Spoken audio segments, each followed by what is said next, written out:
যা কিছু কথা হয়েছে কোনো গোপনীয় কোনো কথা নয়। এখানে আসামি পক্ষের আইনজীবী ছিলেন, আমরা ছিলাম, অন্যান্য ছাত্র প্রতিনিধিরাও ছিলেন। মূল বক্তব্যটা হচ্ছে আজকের এই প্রেক্ষাপটে নিঃসন্দেহে এখানে আদালত পরিচালনা করার মতো কোনো প্রেক্ষাপট নাই। এটা উনি অবহিত হলেন, একমত হলেন। আর পরবর্তী তারিখটা কবে হবে আমরা এখান থেকে যাওয়ার পরে আসামি পক্ষের আইনজীবী এবং সরকার পক্ষের আইনজীবী সহ আমরা ওনার সাথে কথা বলবো। উনি আমাদেরকে ইনভাইট করে গেছেন, সেখানে আলোচনা করে আজকেই জানিয়ে দেওয়া হবে পরবর্তী তারিখ, এবং এটা চেষ্টা করা হবে দ্রুততম সময়ের ভিতরে এটা তারিখ নির্ধারণ করার জন্য। সেটা ওইখানে যাওয়ার পরে সিদ্ধান্ত হবে। একটা বিষয় হচ্ছে যে এই ভিডিওর ভিত্তিতে আরো এর আগে কয়েকটা শুনানি এভাবে হয়নি। আজকের এই ঘটনা এখানে ঘটলো, এখানে এর আগেও আদালত বসছে, এটা কি কোনো পরিকল্পিত ঘটনা কি না? আমি যতটুকু জানি, আপনারা অনেকে হয়তো জানেন না, আমরা নভেম্বর 2024 থেকে অ্যাপয়েন্টেড। এর আগের প্রসিকিউশন টিমের সাথে আমাদের যোগাযোগ বা সম্পৃক্ততা ছিল না। আমার সময়ে 2টা ডেট গিয়েছে। প্রথম ডেটে তো আমরা কিছুই পাইনি, জাস্ট অ্যাপয়েন্টেড, এবং পরবর্তী তারিখেও এই ভেন্যু নিয়ে কিছু অস্পষ্টতা ছিল। আজকে আমরা সবাই, আমাদের প্রসিকিউশন পক্ষ, আমার জানা মতে বিচারক মহোদয়, এমনকি আসামি পক্ষ চেয়েছিলেন যে আজকে একটা নিষ্পত্তি হোক। আমরা আন্তরিক ছিলাম যে হ্যাঁ নিশ্চয়ই আমরা এটা করে ফেলবো, কিন্তু বাস্তবতা এই যে এটা করা হয় নাই, এইটুকুই বলি, ব্যাখ্যা দেওয়ার দরকার নেই। নিশ্চয়ই এটা অন্তত তারিখ শিফট করা বা এই হিয়ারিং না হওয়ার পিছনে কোনো পরিকল্পনা আমার জানা এবং বিশ্বাস মতে নাই। আচ্ছা, এখানে তো হলো না, আপনারা বিকল্প কোনো জায়গা প্রস্তাব করার নিশ্চয়ই আছে।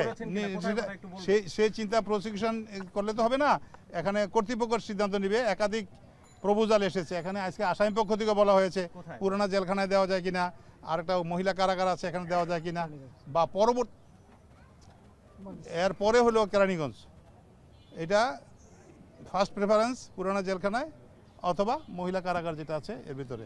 আসামির সংখ্যা নিয়ে আমরা একটা ধোঁয়াশায় আছি। কত আসামি এই বিস্ফোরক আইনের কারণে এখন পর্যন্ত জেলে আটকে আছে, সাজা খাটা হয়ে গেছে বা খালাস পেয়েও তারা বের হতে পারছে না? এই সংখ্যাটা যদি এই সংখ্যাটা আসামি পক্ষ ভালো বলতে পারবেন, কারণ ওখানে প্রায় সব আসামিরাই তো এখনো রয়েই গেছে। সবাই মূল মামলা যত আসামি ছিল যারা বেঁচে আছে এরা সবাই এখনো আপনার কারা অভ্যন্তরে আছে।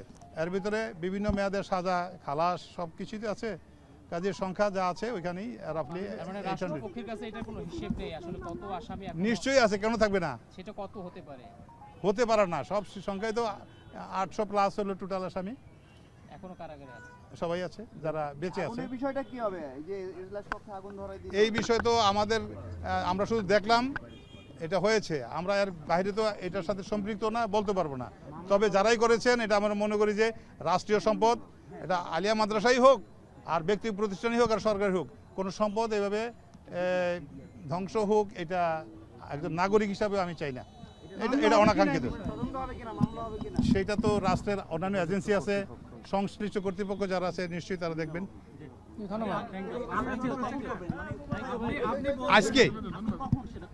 আজকে এই ঢাকা কোর্টে ওনার যে এজলাস, সেখানে আমাদেরকে ইনভাইট করেছেন দুই পক্ষকেই। সেটা যাওয়ার পরে হয়তো 3টা 4টা হতে পারে। হ্যাঁ, সেটা আজকেই বিকালে হবে। ধন্যবাদ। Thank you.